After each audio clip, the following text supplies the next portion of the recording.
what I'm going through right now is the second most difficult storm, because there's nothing that pulls at your heartstrings more. He was down the road. Jonathan Lamb, her eldest son, the man who had grown up inside this ministry, who had watched his father build it from nothing, who had worked inside it for decades, was just a few minutes away when his mother took her final breath. Nobody called him, not while she was fading, not in those final hours, not to say, "Your mother is dying. Come now if you want to say goodbye." The call that eventually came was from a network attorney, and it was not an invitation. It was a notification. She was already gone. 3 words followed from his wife Susie, posted publicly for the world to read. "We forgive them." That is where this story ends. But to understand why those 3 words carry the weight they do, and what they tell us about one of the largest Christian broadcasting networks on earth, we have to go back to the beginning, because nothing about what happened on May 7th, 2026 was sudden. It had been building for years, and the signs were there the entire time. What Joni Lamb built. Before we talk about how this story ends, it is worth being clear about what Joni Lamb actually was, because the scale of it matters. She was not a supporting player. She was not simply the face beside her husband. She was a broadcaster, a producer, an executive, and a daily on-air presence for more than 4 decades. Together with her husband Marcus, Joni co-founded the Daystar Television Network, a ministry that grew from a single local station in Montgomery, Alabama in 1984 into the largest Christian television network in the United States, reaching over 64 million American homes, more than the Trinity Broadcasting Network, more than any other faith-based broadcaster in the country.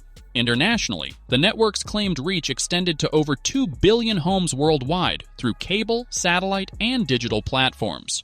Her weekday program earned Emmy nominations. Her talk show won national recognition. She was not performing a role. She had built something genuinely significant, and she had built it through consistent, sustained professional effort over an extraordinary length of time.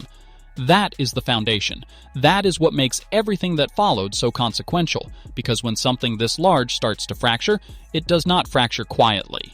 The year everything changed. In November 2021, Marcus Lamb died.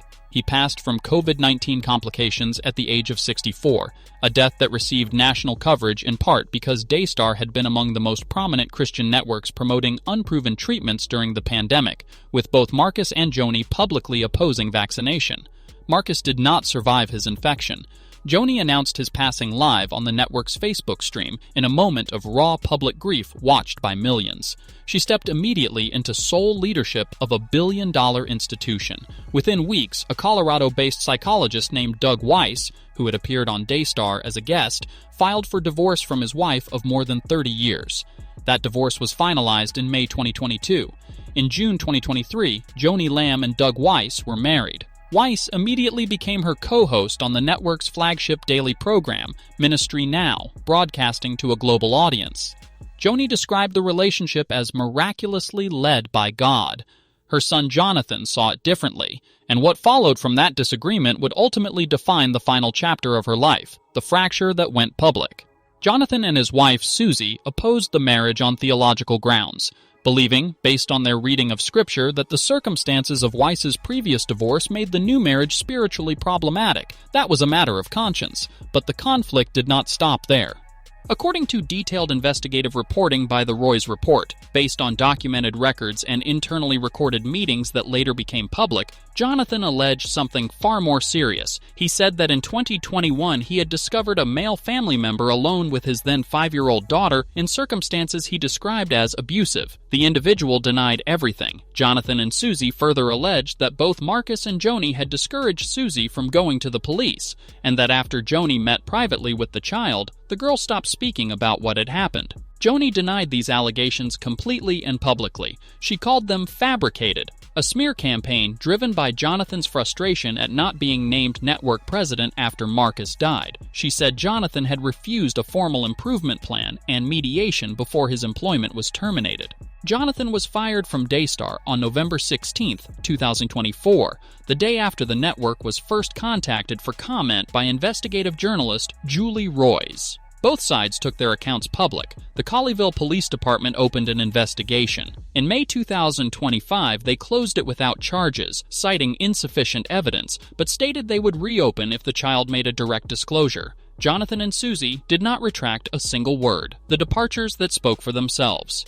What followed in the institutional aftermath was significant. More than 30 major broadcasting partners departed Daystar in the months that followed the public emergence of these allegations. The confirmed departures included some of the most recognizable names in Christian media: Joyce Meyer, Greg Laurie, Jack Graham, Ray Comfort, and others. Daystar characterized most of these exits as routine contract decisions unrelated to the controversy. Some of the departing broadcasters confirmed this themselves. Ours gave no explanation, but Religion News Service noted that the clustering of so many exits within a single contract cycle was atypical. When 30 major ministries leave the same network in the same window, that is not routine churn. That is a signal. Doug Weiss, meanwhile, was facing his own documented record of scrutiny. Colorado's professional licensing boards had issued him 2 formal letters of admonition, one for misrepresenting his credentials, and a second in which a licensing board found that during a counseling intensive, he had, in the board's own language, become an executioner of the marriage rather than a counselor within it. 7 former clients subsequently gave accounts to the Roy's report describing experiences they said left them more damaged than before they sought help. Weiss and Daystar did not substantively respond to those accounts, the disappearance, and the silence around it. Then Joni Lamb disappeared from the screen. Weiss addressed the Ministry Now audience, explaining that she had sustained a serious back injury, 2 hairline fractures at the T11 and L1 vertebrae at the junction between the mid and lower spine. He asked for prayer. He described it as requiring rest. Medically, this was genuinely serious. Fractures at this specific junction of the spine account for the majority of vertebral compression injuries, precisely because of the mechanical stress where 2 differently flexible regions of the spine meet. Recovery under ideal conditions takes months. It is painful, limiting, and for older patients, a significant health event on its own. But as Daystar's own statement at the time of her death confirmed, the back injury was not the only thing Joni had been fighting. The network's statement acknowledged that prior to the injury, she had been dealing with serious health matters she had chosen to face privately. The injury compounded those challenges. Her condition worsened in her final days. No further specification was ever given, no diagnosis named, no underlying condition confirmed. Viewers who had noticed visible changes in Joni's appearance during her brief return to screen, facial swelling, apparent difficulty on her left side, drew their own conclusions. None were confirmed. What the network chose not to say in that statement reflected a pattern that had defined the preceding 2 years entirely, the maintenance of a controlled public face, regardless of the severity of what was happening behind it. The call that never came. Now we come back to where we began. As Joni Lamb lay dying on the evening of May 6th, those around her in that home in Bedford, Texas, knew what was happening. Jonathan and Susie were close by, a few minutes away. They were not called. Susie wrote publicly. They knew she was dying on Wednesday evening. They did not call Jonathan to come say goodbye. The call that eventually reached him came from the network's attorney, not to say, "Hurry, come now," to say, "She is gone." When Jonathan asked why no one had reached out sooner, the answer given was that these had been Joni's wishes. She had not wanted anyone informed of her condition, and those wishes had been honored. Jonathan Lamb had told the world publicly the day before his mother died that he would always love her. He was not there when she left. Susie's response, written publicly within hours of learning what had happened, was 3 words. "We forgive them." Not a confrontation, not an accusation, not a legal statement or a press release or a social media campaign. Just forgiveness, offered in the specific direction of people who had kept a son from his dying mother's side. That response, more than any institutional statement or official communique, defined the moral weight of what this moment actually contained. What happens to Daystar now? The network confirmed that Joni had worked with the board before her death to establish a leadership team. That team has not been publicly named. Her daughter, Rachel Lamb Brown, had been taking on expanded hosting duties and appears positioned for ongoing involvement. Whether Doug Weiss retains any formal role remains, as of this writing, a matter of deep contention. The financial structure of Daystar, shielded from public disclosure by its status as a church organization that does not file standard nonprofit financial documents, means that the millions donated by viewers over decades remain largely opaque. That opacity was a concern before Joni died. Her death does not resolve it. What Daystar becomes in this next chapter depends entirely on whether those now in authority treat this moment as a transition to accountability, or simply a transition to a new chapter in which the previous one is quietly closed. Joni Lamb spent 40 years building something that billions of people around the world encountered in their search for faith.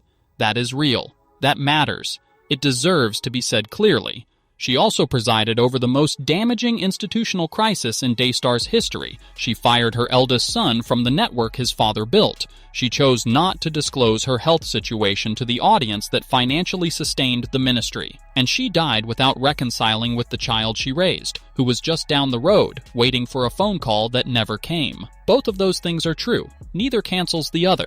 The ground does not shift simply because the person standing on it is gone. And the questions that existed before May 7th exist still. That is the full account, built entirely from verified named sources of what happened at Daystar and what it means for the institution going forward. If this story affected you, if you have your own experience of estrangement, of institutions that kept secrets, of forgiveness given in impossible circumstances, I want to hear from you in the comments. This community handles difficult conversations with more care than almost anywhere else online. If you are not subscribed, now is the time. Turn on notifications, because we are going to be following the Daystar succession story closely, and what happens in the next few weeks will tell us a great deal about what kind of institution this is going to be. See you in the next one.